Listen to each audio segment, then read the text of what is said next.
ਪੰਜਾਬੀ ਭਾਸ਼ਾ ਨੂੰ ਪਿਆਰ ਕਰਨ ਵਾਲੇ ਸਰੋਤਿਆਂ ਦਾ ਤਹਿ ਦਿਲੋਂ ਧੰਨਵਾਦ।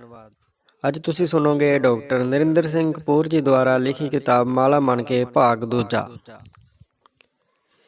ਕਿਸੇ ਚੀਜ਼ ਦਾ ਮੁੱਲ ਉਸ ਦੀ ਮਾਤਰਾ ਅਨੁਸਾਰ ਹੁੰਦਾ ਹੈ। ਸੋਨੇ ਦਾ ਮੁੱਲ ਇਸ ਦੀ ਮਾਤਰਾ ਘੱਟ ਹੋਣ ਕਰਕੇ ਹੈ। ਝੂਠ ਅਨੰਤ ਹੈ, ਕੋਈ ਮੁੱਲ ਨਹੀਂ। ਸੱਚ ਕੋਈ ਕਦੇ ਕਦੇ ਬੋਲਦਾ ਹੈ, ਇਸ ਲਈ ਮੁੱਲਵਾਨ ਹੈ। ਖੂਬਸੂਰਤੀ ਬਹੁਤ ਘੱਟ ਹੈ, ਇਸ ਲਈ ਇਸ ਦਾ ਮਹੱਤਵ ਵਧੇਰੇ ਹੈ। ਝੂਠ ਬੋਲਿਆ ਹੀ ਜਾਂਦਾ ਹੈ, ਲਿਖਣ ਵਾਸਤੇ ਵਕੀਲ ਦੀ ਲੋੜ ਪੈਂਦੀ ਹੈ।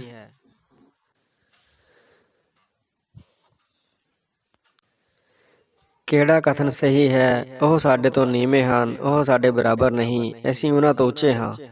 ਤਿੰਨੇ ਕਥਨ ਮਨ ਦੀ ਵੱਖਰੀ ਸਥਿਤੀ ਪ੍ਰਗਟਾਉਂਦੇ ਹਨ। ਇਸਤਰੀ ਦੇ ਸਿਰ ਦੇ ਵਾਲਾਂ ਦਾ ਚੀਰ ਦੱਸ ਦਿੰਦਾ ਹੈ ਕਿ ਉਹ ਆਪਣੀਆਂ ਸਮੱਸਿਆਵਾਂ ਨੂੰ ਸੱਜੇ ਖੱਬੇ ਕਿਵੇਂ ਕਰਦੀ ਹੈ। ਮਾਂ ਪਿਓ ਝਿੜਕਦੇ ਹਨ, ਵੀਰ ਵਰਜਦੇ ਹਨ, ਸਹੇਲੀਆਂ ਰੋਕਦੀਆਂ ਹਨ, ਸਮਾਜ ਬੰਧਨ ਲਾਉਂਦਾ ਹੈ, ਕੁੜੀਆਂ ਫਿਰ ਵੀ ਹੱਸਦੀਆਂ ਹਨ। ਜੋ ਸ਼ਿੱਦਤ ਨਾ ਹੋਵੇ, ਜੇ ਸ਼ਿੱਦਤ ਨਾ ਹੋਵੇ ਤਾਂ ਬੜੀ ਸ਼ਕਤੀਸ਼ਾਲੀ ਕੋਸ਼ਿਸ਼ ਵੀ ਮਾਂਦ ਪੈ ਜਾਂਦੀ ਹੈ। ਵਿਛੋੜਾ ਨਿਚੋੜ ਅਤੇ ਨਪੀੜ ਕੇ ਰੱਖ ਦਿੰਦਾ ਹੈ। ਜਦੋਂ ਕੋਈ ਲੜਕੀ ਪੀਂਘ ਝੂਟਣ ਲੱਗ ਜਾਵੇ ਤਾਂ ਉਸ ਦੀ ਚੁੰਨੀ ਉਡਣ ਲੱਗ ਪੈਂਦੀ ਹੈ ਅਤੇ ਮੁੰਡੇ ਗੇੜਿਆਂ ਅਤੇ ਨਜ਼ਰਾਂ ਨਾਲ ਹੁਲਾਰਾ ਦੇਣ ਲੱਗ ਪੈਂਦੇ ਹਨ। ਮਾਂ ਕਹਿੰਦੀ ਹੈ ਪ੍ਰਾਹੁਣੀ ਆਈ ਹੈ ਅਤੇ ਸੱਸ ਕਹਿੰਦੀ ਹੈ ਬਗਾਨੀ ਜਾਈ ਹੈ। ਪਤਾ ਹੀ ਨਹੀਂ ਲੱਗਦਾ ਕਿ ਉਹ ਧੀ ਕਿਹੜੇ ਘਰ ਦੀ ਹੈ। ਮੁਸ਼ਕਿਲ ਰਸਤਿਆਂ ਤੇ ਨਾ ਕੋਈ ਛਾਂ ਹੁੰਦੀ ਹੈ, ਨਾ ਛਬੀਲ। ਘਰ ਵਿੱਚ ਰੌਣਕ ਆਮਦਨ ਦੀ ਹੁੰਦੀ ਹੈ। ਆਮਦਨ ਦਾ ਸੰਬੰਧ ਰਿਜ਼ਕ ਰੁਜ਼ਗਾਰ ਨਾਲ ਹੁੰਦਾ ਹੈ। ਆਮਦਨ ਦਾ ਹੋਣਾ ਜ਼ਰੂਰੀ ਹੈ, ਇਸ ਬਿਨਾਂ ਨਾ ਘਰ ਵਿੱਚ ਨਾ ਜ਼ਿੰਦਗੀ ਵਿੱਚ ਰੌਣਕ ਹੋਵੇਗੀ। ਸੁਪਨੇ ਨਾਲ ਜੇ ਯਤਨ ਜੁੜ ਜਾਵੇ ਤਾਂ ਇਹ ਉਦੇਸ਼ ਬਣ ਜਾਂਦਾ ਹੈ। ਜੇ ਤੁਸੀਂ ਮੇਜਰ ਕਰਨਲ ਹੋ ਤਾਂ ਭੁੱਲਣਾ ਨਹੀਂ ਕਿ ਸਿਪਾਹੀ ਵੀ ਬੰਦਾ ਹੁੰਦਾ ਹੈ। ਪਿਆਰੇ ਦੇ ਪਿਆਰ ਨਾਲ ਪੁੱਛੇ ਸਵਾਲ ਤੇ ਹੋ ਹੀ ਜਾਂਦੀ ਹੈ ਹਾਂ ਜੀ। ਇਹ ਨਾ ਸੋਚੋ ਕਿ ਇਹ ਕੀਤਾ ਜਾ ਸਕਦਾ ਹੈ ਕਿ ਨਹੀਂ, ਸੋਚੋ ਇਹ ਕਰਨਯੋਗ ਹੈ ਕਿ ਨਹੀਂ। ਜੇ ਫੈਸਲਾ ਕਰਨਯੋਗ ਵਾਲਾ ਹੈ ਤਾਂ ਢੰਗ ਆਪੇ ਲੱਭ ਲਓਗੇ। ਹੌਸਲਾ ਇਸ ਗੱਲ ਵਿੱਚ ਹੁੰਦਾ ਹੈ ਕਿ ਜਿੱਤ ਦੀ ਕੋਈ ਆਸ ਨਾ ਹੋਣ ਦੇ ਬਾਵਜੂਦ ਹਾਰ ਤੋਂ ਬਚਣ ਲਈ ਪੂਰਾ ਤਾਣ ਲਾਉਣਾ। ਪੱਕਾ ਹੌਸਲਾ ਸਮੁੱਚੀ ਸਥਿਤੀ ਨੂੰ ਉਲਟਾ ਸਕਦਾ ਹੈ। ਧੀ ਦਾ ਨਾਂ ਚਮੇਲੀ ਅਤੇ ਪੁੱਤਰ ਦਾ ਨਾਂ ਗੁਲਾਬ ਹੈ। ਇੱਕ ਪੜਾਅ ਤੇ ਮਾਂ ਵੀ ਗੁਲਾਬ ਦੇ ਪੱਖ ਵਿੱਚ ਚਮੇਲੀ ਨਾਲ ਵਿਤਕਰਾ ਕਰਨ ਲੱਗ ਪੈਂਦੀ ਹੈ। ਨੋਬਲ ਪੁਰਸਕਾਰ ਨੂੰ ਮਰਨ ਉਪਰੰਤ ਦੇਣ ਦਾ ਰਿਵਾਜ ਨਹੀਂ ਹੈ। ਬਹੁਤੇ ਲੋਕ ਮਜਬੂਰੀਆਂ ਦੀਆਂ ਗੱਲਾਂ ਕਰਦੇ ਹਨ, ਮੌਕਿਆਂ ਦੀਆਂ ਨਹੀਂ। ਜਦੋਂ ਪੁਰਸ਼ ਆਪਣੇ ਆਪ ਨੂੰ ਸੋਹਣਾ ਸਮਝਣ ਲੱਗ ਜਾਵੇ ਤਾਂ ਉਸਨੇ ਮੂਰਖ ਬਣਨ ਦੀ ਤਿਆਰੀ ਕਰ ਲਈ ਹੁੰਦੀ ਹੈ। ਪੁਰਸ਼ ਦਾ ਮੁੱਖ ਲੱਛਣ ਸੋਹਣੇ ਹੋਣਾ ਨਹੀਂ, ਸਿਆਣੇ ਹੋਣਾ ਹੁੰਦਾ ਹੈ। ਇਸਤਰੀ ਦਾ ਪਹਿਲਾ ਲੱਛਣ ਸੋਹਣੇ ਹੋਣਾ ਹੁੰਦਾ ਹੈ। ਉਸ ਦੀ ਸਿਆਣਪ ਉਸਦੇ ਸੋਹਣੇ ਹੋਣ ਵਿੱਚ ਹੁੰਦੀ ਹੈ। ਉਹ ਕਿਸੇ ਦੀ ਬਣ ਕੇ ਰਹਿ ਰਹੀ ਸੀ ਅਤੇ ਅਚਾਨਕ ਕਿਸੇ ਹੋਰ ਦੀ ਹੋ ਕੇ ਤੁਰ ਗਈ ਸੀ। ਇਹ ਪਿਆਰ ਦੀਆਂ ਬਹੁਤੀਆਂ ਅਜੋਕੀਆਂ ਕਹਾਣੀਆਂ ਦਾ ਵਿਸ਼ਾ ਹੈ। ਅਫਗਾਨਿਸਤਾਨ ਵਿੱਚ ਜਦੋਂ ਕਿਸੇ ਪਰਿਵਾਰ ਵਿੱਚ ਪੁੱਤਰ ਦਾ ਜਨਮ ਹੁੰਦਾ ਹੈ ਤਾਂ ਬੰਦੂਕਾਂ ਦੇ ਸੈਂਕੜੇ ਫਾਇਰ ਕੀਤੇ ਜਾਂਦੇ ਹਨ। ਸਭ ਨੂੰ ਪਤਾ ਲੱਗ ਜਾਂਦਾ ਹੈ ਕਿ ਇੱਕ ਹੋਰ ਬੰਦੂਕ ਜੰਮ ਪਈ ਹੈ। ਜਦੋਂ ਤੱਕ ਕੋਈ ਇਸਤਰੀ ਜਾਂ ਪੁਰਸ਼ ਹੋਰਾਂ ਦੇ ਸੰਪਰਕ ਵਿੱਚ ਨਹੀਂ ਆਉਂਦਾ, ਉਸਦੇ ਗੁਣ ਔਗੁਣ ਪ੍ਰਗਟ ਨਹੀਂ ਹੁੰਦੇ। ਇਕੱਲੀ ਲੱਕੜ ਬਲ ਜ਼ਰੂਰ ਜਾਵੇਗੀ ਪਰ ਰਿੰਨੇਗੀ ਕੁਝ ਨਹੀਂ। ਇਸ਼ਕ ਦਿਲ ਹੀ ਨਹੀਂ, ਜਾਨ ਵੀ ਲੈਂਦਾ ਹੈ। ਉਹ ਹਾਸੇ ਹਾਸੇ ਵਿੱਚ ਹੀ ਦਿਲ ਫਰੋਲ ਬੈਠੀ। ਵਰਕਾ ਵਰਕਾ ਹੋ ਗਿਆ ਉਸਦੇ ਦਿਲ ਦੀ ਕਿਤਾਬ ਦਾ। ਪਿਆਰ ਕੀਤਾ ਸੀ, ਵਿਆਹ ਉਡੀਕਿਆ ਸੀ। 30 ਦੀ ਉਮਰ ਮਗਰੋਂ ਉਸਨੂੰ 41ਵਾਂ ਲੱਗ ਗਿਆ ਸੀ। ਇਹ ਪਿਆਰ ਦਾ ਸਨਮਾਨ ਮਿਲਿਆ ਸੀ। ਤੇਰੇ ਸਵਾਦ ਦਾ ਮੈਨੂੰ ਨਾ ਪਤਾ, ਦੱਸੀ ਮੈਨੂੰ ਦਿਲ ਦਿਆਂ ਕਿਤਨਾ ਕੁ ਰਾੜ ਕੇ। ਜੇ ਤੁਸੀਂ ਔਰਤ ਦਾ ਸਨਮਾਨ ਨਹੀਂ ਕਰ ਸਕਦੇ, ਤੁਸੀਂ ਕਿਸੇ ਦਾ ਸਨਮਾਨ ਨਹੀਂ ਕਰ ਸਕੋਗੇ, ਕਿਉਂਕਿ ਤੁਸੀਂ ਔਰਤ ਦੇ ਜਨਮੇ ਹੋਏ, ਔਰਤ ਦੇ ਪਾਲੇ ਹੋਏ, ਔਰਤ ਦੇ ਪਿਆਰੇ ਹੋਏ ਅਤੇ ਔਰਤ ਦੇ ਵਿਆਹੇ ਹੋਏ ਹੋ। ਔਰਤ ਬਿਨਾਂ ਆਪਣੀ ਜ਼ਿੰਦਗੀ ਬਾਰੇ ਸੋਚ ਕੇ ਤਾਂ ਵੇਖੋ। ਪਿਆਰ ਦੀ ਦੁਨੀਆ ਵਿੱਚ ਚੱਲਦੇ ਸਿੱਕੇ ਹੁਣ ਖੋਟੇ ਹੋ ਗਏ ਹਨ। ਤੇਰਾ ਪਿਆਰ ਵੀ ਹੁਣ ਘਟ ਕੇ ਪੰਜਾਬ ਜਿਤਨਾ ਰਹਿ ਗਿਆ ਹੈ। ਜਿਸ ਨੂੰ ਇੱਕ ਵਾਰੀ ਚਾਂਦੀ ਦੀ ਜੁੱਤੀ ਮਾਰੋ, ਉਸ ਨੂੰ ਜੁੱਤੀਆਂ ਖਾਣ ਦਾ ਸ਼ੌਂਕ ਪੈ ਜਾਂਦਾ ਹੈ, ਕਿਉਂਕਿ ਚਾਂਦੀ ਦੀ ਜੁੱਤੀ ਦੀ ਸੱਟ ਮਿੱਠੀ ਹੁੰਦੀ ਹੈ। ਜੇ ਤੁਸੀਂ ਯਥਾਰਥ ਅਤੇ ਭਰਮ ਨੂੰ ਵੱਖਰਾ ਕਰਕੇ ਵੇਖ ਸਕੋ ਤਾਂ ਪਤਾ ਲੱਗੇਗਾ ਕਿ ਬਹੁਤੀਆਂ ਸਮੱਸਿਆਵਾਂ ਭਰਮ ਹੀ ਹਨ। ਜਿਹੜਾ ਇਤਬਾਰ ਦੇ ਯੋਗ ਨਹੀਂ, ਉਹ ਸਤਿਕਾਰ ਦੇ ਯੋਗ ਵੀ ਨਹੀਂ ਹੁੰਦਾ। ਇੱਕ ਵਿਦਿਆਰਥੀ ਆਪਣੇ ਫੇਲ ਹੋਣ ਦਾ ਕਾਰਨ ਦੱਸ ਰਿਹਾ ਸੀ। ਪ੍ਰੀਖਿਆ ਵਿੱਚ ਸਵਾਲ ਸਾਰੇ ਗਲਤ ਸਨ, ਜਵਾਬ ਕੀ ਦਿੰਦਾ? ਯਾਰ ਨੂੰ ਦਿਲ ਦਾ ਹਾਲ ਕੀ ਲਿਖਾਂ, ਦਿਲ ਤੋਂ ਹੱਥ ਹਟਦਾ ਹੀ ਨਹੀਂ। ਜ਼ਮਾਨੇ ਨਾਲ ਹਰ ਵੇਲੇ ਲੜਦੇ ਰਹਿਣਾ ਵੀ ਚੰਗੀ ਆਦਤ ਨਹੀਂ। ਜ਼ਮਾਨੇ ਦੇ ਤਜਰਬੇ ਨੂੰ ਵੇਖਣ, ਸੁਣਨ, ਜਾਣਨ ਦੀ ਲੋੜ ਹੈ। ਕਈਆਂ ਨੂੰ ਸਾਰੀ ਜ਼ਿੰਦਗੀ ਚੱਲ ਕੇ ਵੀ ਟਿਕਾਣਾ ਨਹੀਂ ਮਿਲਦਾ। ਕਈ 2 ਕਦਮ ਚੱਲ ਕੇ ਹੀ ਨਿਸ਼ਾਨਾ ਲੱਭ ਲੈਂਦੇ ਹਨ। ਕਿਸੇ ਕਿਸੇ ਦੀ ਸੋਹਣੀ ਸੂਰਤ ਸਾਡੀ ਨਜ਼ਰ ਵੀ ਨਾਲ ਲੈ ਜਾਂਦੀ ਹੈ। ਝੀਲ ਠਹਿਰੀ ਹੁੰਦੀ ਹੈ ਔਰਤ ਵਾਂਗ, ਦਰਿਆ ਦੂਰ ਨਿਕਲ ਜਾਂਦਾ ਹੈ ਮਰਦ ਵਾਂਗ। ਸਮੱਸਿਆ ਇਹ ਸੀ ਕਿ ਉਸਨੇ ਉਸਦਾ ਨਾਂ ਨਜ਼ਰਾਂ ਵਿੱਚ ਲਿਖਿਆ ਹੋਇਆ ਸੀ, ਜਿਹੜਾ ਅਥਰੂਆਂ ਵਿੱਚ ਰੁੜ ਗਿਆ ਸੀ। ਉਹ ਨਵੇਂ ਵਰ੍ਹੇ ਦੀ ਸਵੇਰ ਵਾਂਗ ਮਿਲਿਆ ਸੀ, ਕੇਵਲ ਇੱਕ ਵਾਰ। ਸੋਹਣੀ ਇਸਤਰੀ ਬੈਠੀ ਆਫਤ ਅਤੇ ਖਲੋਤੀ ਹੋਈ ਕਿਆਮਤ ਲੱਗਦੀ ਹੈ। ਕੁਝ ਬਣੋਗੇ ਤਾਂ ਕਾਟੀਆਂ ਵੱਜਣਗੀਆਂ, ਗੁਲੇਲਾਂ ਮਾਰੀਆਂ ਜਾਣਗੀਆਂ, ਤੀਰ ਸੇਧੇ ਜਾਣਗੇ, ਪਰ ਕੁਝ ਬਣ ਕੇ ਵਿਖਾਉਣਾ। ਅਸਲੀ ਭਾਸ਼ਣ ਉਹ ਹੁੰਦਾ ਹੈ ਜਿਹੜਾ ਸੰਕਟ ਵੇਲੇ ਅਚਾਨਕ ਦੇਣਾ ਪੈਂਦਾ ਹੈ। ਤੁਸੀਂ ਜੋ ਹੋ ਉਹ ਵੀ ਕਿਸੇ ਪੱਖੋਂ ਘੱਟ ਨਹੀਂ। ਜਿਤਨਾ ਵਿਕਾਸ ਕਰਨਾ ਹੈ, ਫੈਲਣਾ ਹੈ, ਉਹ ਜੋ ਤੁਸੀਂ ਹੋ ਉਹ ਹੁੰਦੇ ਹੋਏ ਕਰੋ। ਕੁਝ ਕਰਨ ਬਣਨ ਦਾ ਇਹ ਸੌਖਾ ਅਤੇ ਸੁਭਾਵਿਕ ਢੰਗ ਹੁੰਦਾ ਹੈ। ਜਿੱਥੇ ਵੀ ਅਕਸਰ 2 ਬੰਦੇ ਜਾਂਦੇ ਹਨ, ਜਿਵੇਂ ਪਤੀ ਪਤਨੀ ਜਾਂ ਮਾਂ ਧੀ ਜਾਂਦੀਆਂ ਹਨ, ਜਾਣਾ ਦੋਹਾਂ ਵਿੱਚੋਂ ਇੱਕ ਨੇ ਹੁੰਦਾ ਹੈ। ਪਛਾਣਿਆ ਵੀ ਇੱਕ ਨੂੰ ਹੀ ਜਾਂਦਾ ਹੈ, ਦੂਜਾ ਤਾਂ ਨਾਲ ਲਮਕ ਰਿਹਾ ਹੁੰਦਾ ਹੈ। ਸਿਆਣਪ ਉਹ ਹੁੰਦੀ ਹੈ ਜੋ ਲੋੜ ਵੇਲੇ ਕੰਮ ਆਵੇ, ਮਗਰੋਂ ਸਿਆਣਪ ਵਿਖਾਉਣ ਦਾ ਕੋਈ ਮੁੱਲ ਨਹੀਂ ਪੈਂਦਾ। ਸਮੱਸਿਆਵਾਂ ਅਤੇ ਝਗੜਿਆਂ ਦੇ ਦੋਹਾਂ ਧਿਰਾਂ ਨੂੰ ਪ੍ਰਵਾਨਿਤ ਅਤੇ ਲਾਭਕਾਰੀ ਹੱਲ ਗੱਲਬਾਤ ਨਾਲ ਹੀ ਸੰਭਵ ਹੁੰਦੇ ਹਨ। ਬੁਢਾਪਾ ਹਰ ਕਿਸੇ ਨੂੰ ਟੇਢਾ ਮੇਢਾ ਕਰ ਦਿੰਦਾ ਹੈ। ਜਦੋਂ ਕੋਈ ਕੁੜੀ ਕਿਸੇ ਮੁੰਡੇ ਤੇ ਫਿਦਾ ਹੁੰਦੀ ਹੈ ਤਾਂ ਉਸਨੂੰ ਰੋਕਣ ਦੀ ਸਮਰੱਥਾ ਕਿਸੇ ਵਿੱਚ ਨਹੀਂ ਹੁੰਦੀ। ਕੁਝ ਕਹੀ ਜਾਓ, ਉਸਨੂੰ ਕੁਝ ਨਹੀਂ ਸੁਣਦਾ। ਝਗੜਾ ਨਿਬੜਨ ਉਪਰੰਤ ਸਾਰੇ ਹੀ ਕਸੂਰਵਾਰ ਅਤੇ ਸਾਰੇ ਹੀ ਮੁਆਫ਼ ਕਰਨ ਯੋਗ ਪ੍ਰਤੀਤ ਹੁੰਦੇ ਹਨ। ਜਦੋਂ ਚਿੱਤਰਕਾਰ ਦੇ ਮਨ ਵਿੱਚ ਸਪਸ਼ਟ ਹੋ ਜਾਂਦਾ ਹੈ ਕਿ ਸੰਪੂਰਨ ਹੋ ਕੇ ਚਿੱਤਰ ਕਿਹੋ ਜਿਹਾ ਲੱਗਣਾ ਚਾਹੀਦਾ ਹੈ, ਤਾਂ ਉਸਦਾ ਚਿੱਤਰ ਥੋੜ੍ਹੇ ਜਿਹੇ ਸਮੇਂ ਵਿੱਚ ਹੀ ਮੁਕੰਮਲ ਹੋ ਜਾਂਦਾ ਹੈ। ਅਸਲੀ ਗੁੰਡਾ ਉਹ ਹੁੰਦਾ ਹੈ ਜਿਸ ਨੂੰ ਥਾਣੇ ਵਿੱਚ ਕੁਰਸੀ ਤੇ ਬਿਠਾ ਕੇ ਥਾਣੇਦਾਰ ਖਲੋ ਕੇ ਗੱਲ ਕਰਦਾ ਹੈ। ਮੁਨਸ਼ੀ ਚਲਾਕ ਹੁੰਦੇ ਹਨ, ਪਟਵਾਰੀ ਤਿੱਖੇ ਹੁੰਦੇ ਹਨ, ਸੁਨਿਆਰੇ ਘਾਗ ਹੁੰਦੇ ਹਨ, ਦੁਕਾਨਦਾਰ ਚੁਕੰਨੇ ਹੁੰਦੇ ਹਨ, ਰਾਜਸੀ ਆਗੂ ਇਹਨਾਂ ਸਾਰਿਆਂ ਦੇ ਬਾਪੂ ਜੀ ਹੁੰਦੇ ਹਨ। ਮਹਿੰਗਾਈ ਵੱਧ ਹੀ ਨਹੀਂ, ਫੈਲ ਵੀ ਰਹੀ ਹੈ। ਪਾਠਕ ਲੇਖਕ ਦੀਆਂ ਲਿਖੀਆਂ ਗੱਲਾਂ ਵਿੱਚ ਆਪਣਾ ਦਿਮਾਗ ਪਾਉਂਦੇ ਹਨ। ਕਈਆਂ ਦੀ ਲਿਖਾਈ ਵਿੱਚ ਬਾਂਕਾਪਣ ਹੁੰਦਾ ਹੈ। ਅੱਖਰ ਕਿੱਧਰ ਨਿਕਲ ਜਾਂਦੇ ਹਨ, ਲਗਾ ਮਾਤਰਾ ਕਿਧਰੇ ਹੋਰ ਪਾਸੇ ਲੰਘ ਜਾਂਦੀਆਂ ਹਨ। ਇਨਕਲਾਬ ਲਈ ਜੇ ਸਾਰੇ ਪੱਖ ਤਿਆਰ ਨਾ ਹੋਣ ਤਾਂ ਵਕਤ ਹੀ ਉਸ ਇਨਕਲਾਬ ਨੂੰ ਰੱਦ ਕਰ ਦਿੰਦਾ ਹੈ। ਅਜਿਹੇ ਇਨਕਲਾਬ ਨੂੰ ਬਗਾਵਤ ਦੱਸ ਕੇ ਹਕੂਮਤ ਵੱਲੋਂ ਸਖਤੀ ਨਾਲ ਕੁਚਲ ਦਿੱਤਾ ਜਾਂਦਾ ਹੈ। ਯਾਤਰਾ ਕਰਨ ਵਾਲੇ ਜਾਣਦੇ ਹਨ ਕਿ ਪੈਰਾਂ ਨੂੰ ਪੈਂਡੇ ਲੱਭਣ ਦੀ ਜਾਂਚ ਹੁੰਦੀ ਹੈ। ਬਹੁਤੇ ਵਿਦਿਆਰਥੀ 2 ਸਾਲ ਦੇ ਕੋਰਸ ਦੌਰਾਨ ਯੂਨੀਵਰਸਿਟੀ ਵਿੱਚ ਪਿਆਰੀ ਅਤੇ ਪਿਆਰੇ ਦੀ ਪਰਿਕਰਮਾ ਕਰਦੇ ਕਰਦੇ ਘਰ ਪਹੁੰਚ ਜਾਂਦੇ ਹਨ। ਮੁਹੱਬਤ ਦੀ ਸਫਲਤਾ ਦੇ ਮੁਕਾਬਲੇ ਅਸਫਲਤਾ ਵਧੇਰੇ ਉਪਯੋਗੀ ਹੁੰਦੀ ਹੈ, ਪਰ ਜੇ ਲਾਭ ਉਠਾਉਣਾ ਆਉਂਦਾ ਹੋਵੇ, ਕਵੀ, ਕਲਾਕਾਰ ਆਦਿ ਸਾਰੇ ਪਿਆਰ ਦੀ ਅਸਫਲਤਾ ਦੇ ਸਿਰਜੇ ਹੁੰਦੇ ਹਨ।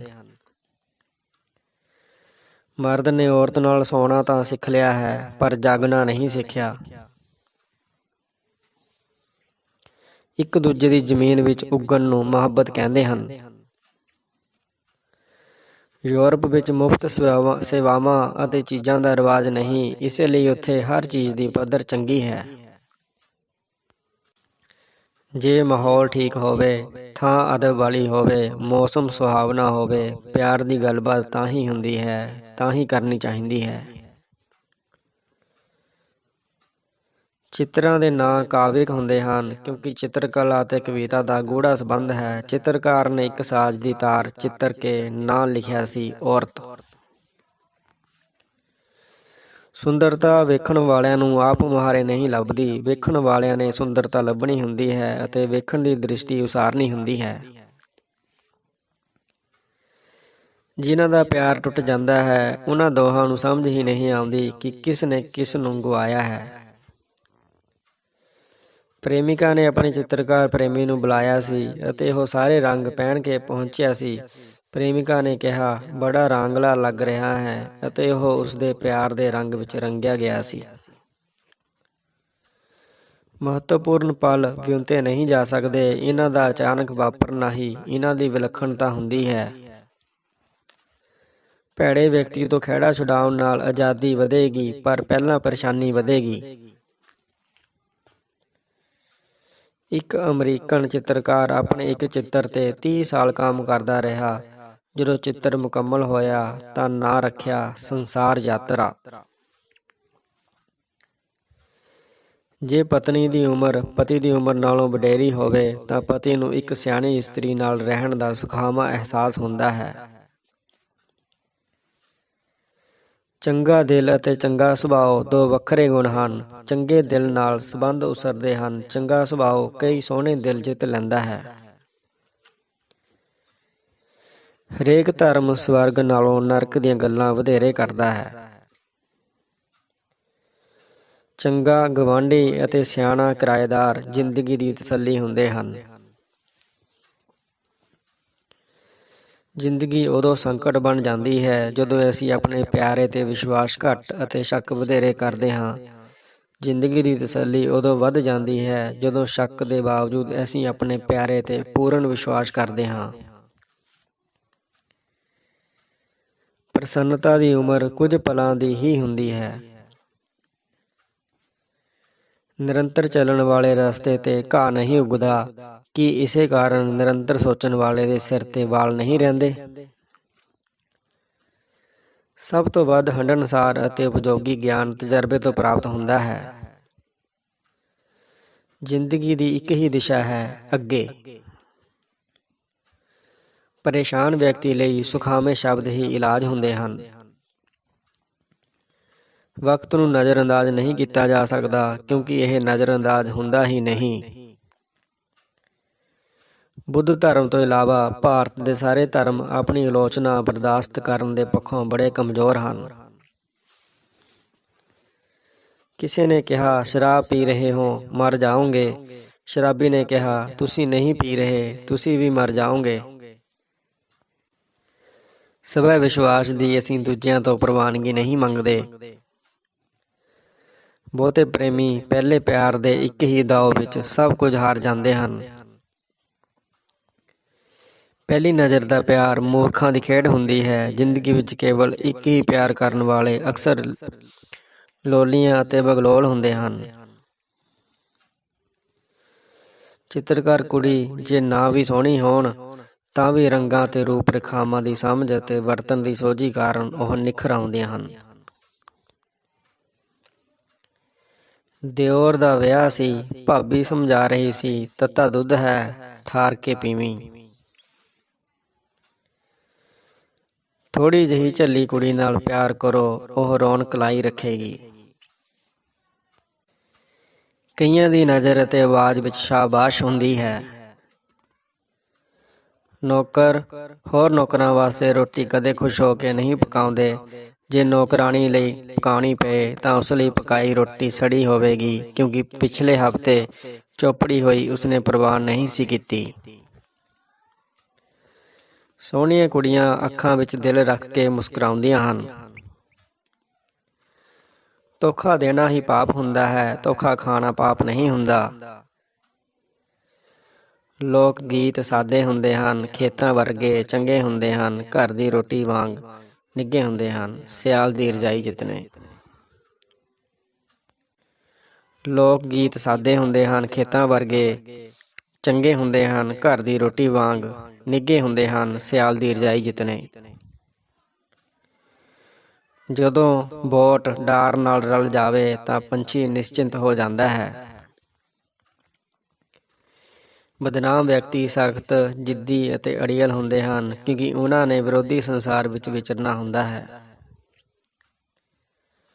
ਸਹੇਲੀ ਦੇ ਵਿਆਹ ਵਿੱਚ ਰੌਣਕ ਲਾਉਣ ਵਾਸਤੇ ਕੁਝ ਭਮੀਰੀਆਂ ਦੀ ਅਤੇ ਕੁਝ ਫੁੱਲਝੜੀਆਂ ਦੀ ਲੋੜ ਹੁੰਦੀ ਹੈ। ਇੱਕ ਪ੍ਰੇਮਿਕਾ ਦੱਸ ਰਹੀ ਸੀ, ਮੈਂ ਉਸਨੂੰ ਪਹਿਲਾਂ ਨਾਰਾਜ਼ ਕਰਨਾ ਸੀ, ਫਿਰ ਮਨਾਉਣਾ ਸੀ, ਪਰ ਮੇਰੀ ਪਹਿਲ ਦੂਜ ਬਦਲ ਗਈ।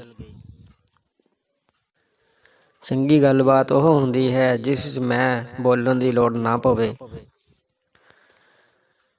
ਲਚਕ ਚੰਗੀ ਸਿਹਤ ਦਾ ਲੱਛਣ ਹੁੰਦੀ ਹੈ। ਲਚਕ ਦੀ ਅਣਹੋਂਦ ਜੋੜਾਂ ਦਾ ਦਰਦ ਬਣ ਜਾਂਦੀ ਹੈ। ਇਸਤਰੀ ਨੂੰ ਜੇ ਸ਼ਕਤੀਸ਼ਾਲੀ ਆਧਾਰ ਅਤੇ ਪ੍ਰੇਰਨਾ ਮਿਲ ਜਾਵੇ ਤਾਂ ਉਹ ਹਰ ਕਿਸੇ ਨੂੰ ਹੈਰਾਨ ਕਰਨ ਵਾਲੀਆਂ ਪ੍ਰਾਪਤੀਆਂ ਕਰ ਵਿਖਾਉਂਦੀ ਹੈ। ਵੱਡੇ ਲੇਖਕ ਪਾਠਕਾਂ ਨੂੰ ਪ੍ਰਭਾਵਿਤ ਨਹੀਂ ਕਰਦੇ, ਪਾਠਕ ਆਪ ਮੁਹਾਰੇ ਉਹਨਾਂ ਤੋਂ ਪ੍ਰਭਾਵਿਤ ਹੁੰਦੇ ਹਨ। ਆਪਾ ਵਾਰਨਾ ਤਾਂ ਹੀ ਸਤਿਕਾਰਯੋਗ ਬਣਦਾ ਹੈ ਜੇ ਨਿੱਜ ਅਤੇ ਪਰਿਵਾਰ ਤੋਂ ਉੱਪਰ ਉੱਠ ਕੇ ਵਾਰਿਆ ਜਾਵੇ। ਗੁਰੂ ਤੇਗ ਬਹਾਦਰ ਅਤੇ ਮਦਰ ਟਰੇਸਾ ਦਾ ਸਤਿਕਾਰ ਇਸ ਲੱਛਣ ਕਾਰਨ ਹੀ ਹੁੰਦਾ ਹੈ। ਬੱਚਿਆਂ ਵਿੱਚ ਭੋਲਾਪਨ ਹੋਣਾ ਚਾਹੀਦਾ ਹੈ, ਪਰ ਲੋਲਾਪਨ ਨਹੀਂ। ਦੂਜੇ ਵਿਸ਼ਵ ਯੁੱਧ ਉਪਰੰਤ ਸੰਸਾਰ ਦੀਆਂ ਸਮੱਸਿਆਵਾਂ ਵਧੀਆਂ ਹਨ ਅਤੇ ਵੱਧ ਰਹੀਆਂ ਹਨ। ਲਗਭਗ ਸਾਰਾ ਸੰਸਾਰ ਅਜੇ ਵੀ ਦੂਜੇ ਵਿਸ਼ਵ ਯੁੱਧ ਦੇ ਸਿੱਟੇ, ਪ੍ਰਭਾਵ ਅਤੇ ਨੁਕਸਾਨ ਭੁਗਤ ਰਿਹਾ ਹੈ। ਜਿਹੜਾ ਪਰਿਵਾਰ ਅਤੇ ਸਮਾਜ ਵਿੱਦਿਆ ਦਾ ਮਹੱਤਵ ਸਮਝ ਜਾਂਦਾ ਹੈ, ਉਹ ਖੁਸ਼ਹਾਲੀ ਦੇ ਰਾਹ ਪੈ ਜਾਂਦਾ ਹੈ ਅਤੇ ਹੋਰਾਂ ਲਈ ਉਦਾਹਰਨ ਬਣਦਾ ਹੈ। ਬੁਰਕੇ ਕਾਰਨ ਇਸਲਾਮੀ ਦੇਸ਼ ਸੈਰ ਸਪਾਟੇ ਦੇ ਕੇਂਦਰ ਨਹੀਂ ਬਣੇ।